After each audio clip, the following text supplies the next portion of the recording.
Imagine a property that you want. You make an offer and the owner accepts it. Now the lawyers and bankers have to do their job. If someone asked, "Is the property yours?" you would say, "I hope so." But when the ownership documents arrive, you have proof it's yours. When the writer of Hebrews said faith is the assurance of things hoped for, he used a Greek word that had a legal connotation in the first century. It was the guarantee of ownership, a title deed, proof that what you asked for was yours. The author continues in Hebrews 11, verse 1, saying faith is the conviction of things not seen. Conviction was a courtroom term that meant to examine or bring to light. Imagine the state prosecutor standing before a jury, presenting the truth so clearly that they could see the crime without ever being there. Conviction is proof, solid and sure, that never wavers. It brings the unseen into focus, so sharp and vivid that doubt has no place. It is faith so unmovable that we can place the entire weight of our lives upon it. John Peyton spent over 40 years as a missionary to the indigenous people of the New Hebrides in the South Pacific. When translating the New Testament into their native tongue, he struggled to find a word comparable for faith. The people practiced ritual cannibalism, eating the flesh of their defeated foes. They had no idea of a God of mercy and grace. But one day a local man ran into Peyton's house, rushed into his study, and flung himself on a chair. The man said a word that meant, "It is good to rest my whole weight in this chair." Peyton had found the word he would use for faith. Faith is resting our whole weight on God. Peyton finished his translation and before he died, testified that the entire island had become believers.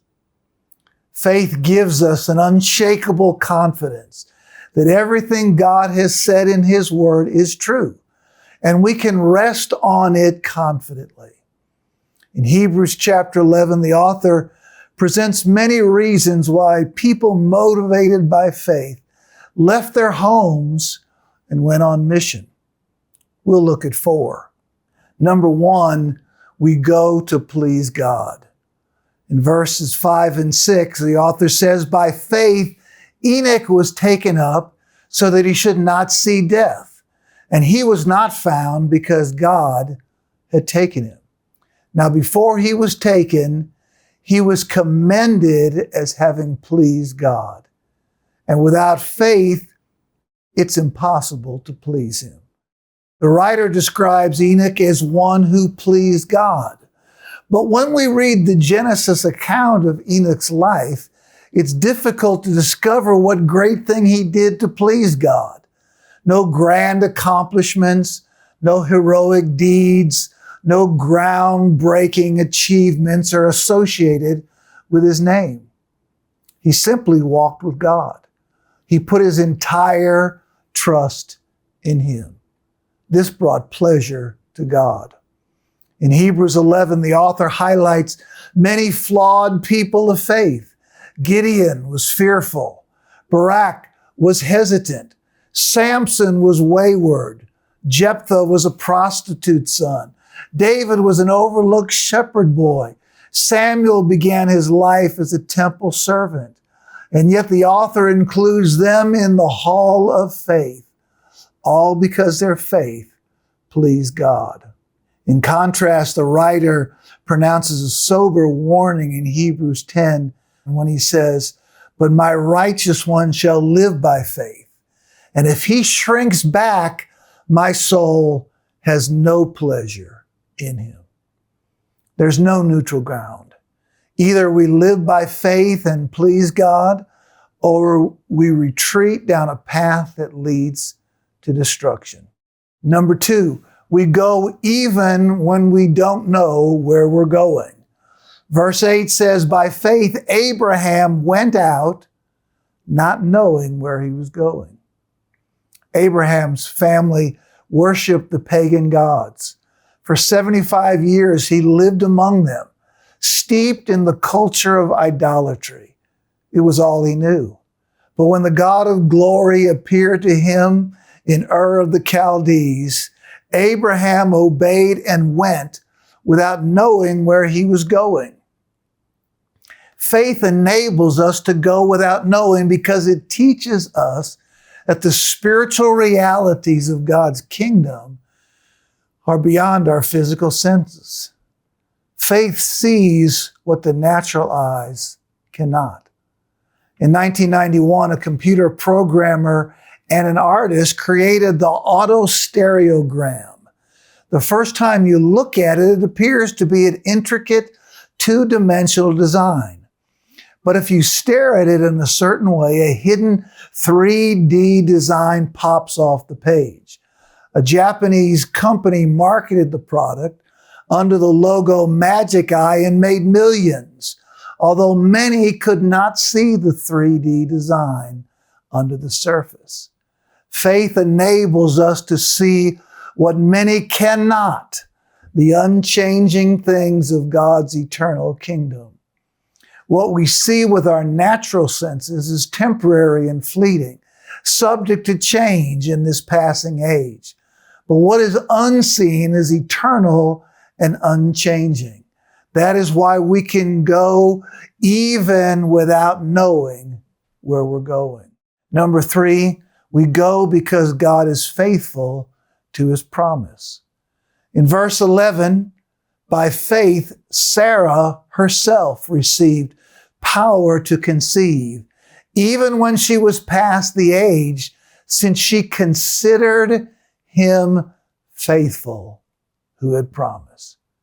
The foundation of our faith is God's unwavering character. He cannot deny himself. Because he is trustworthy, we can trust him.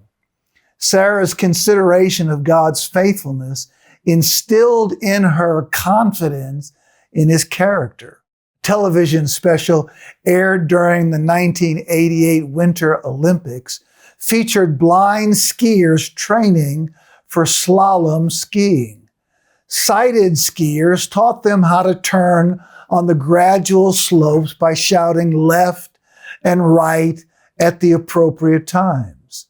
The blind skiers had to depend on the sighted skiers' character. If they proved untrustworthy, the blind skiers faced potential catastrophe. We're like blind skiers, attempting to navigate life's slopes. Fortunately, we have a faithful guide whispering directions in our ears. If we trust him, we will finish our course. And we can trust him because he is perfect in integrity and worthy of our trust. Martin Luther once said, faith gives the highest honor and deepest respect to the one it trusts because it considers him truthful. There is no greater way to honor someone than to believe in their truthfulness. Conversely, nothing shows more contempt for a person than doubting their honesty. And finally, number 4, we go even when it costs us everything. By faith, Moses, when he was grown up, refused to be called the son of Pharaoh's daughter, choosing rather to be mistreated with the people of God than to enjoy the fleeting pleasures of sin. He considered the reproach of Christ greater wealth than the treasures of Egypt, for he was looking to the reward. Moses had everything: wealth, power, comfort. His life had been one of privilege and abundance. Yet as he grew older, an unrest stirred him. He must have thought of his parents and the sacrifice they had made to save him. Had they risked everything so he could live in ease? Or was he born for something greater than the fleeting pleasures of sin? Then it came to a head. The text is sparse on specifics, but there are hints. By faith, he walked away from the privileges and pleasures due him as the son of Pharaoh's daughter. He chose hardship over honor, suffering over silver. Why? Because he saw something better. The gold and power of Egypt meant nothing to him. He wanted an eternal reward. And so he left, driven forward by the pursuit of unseen things.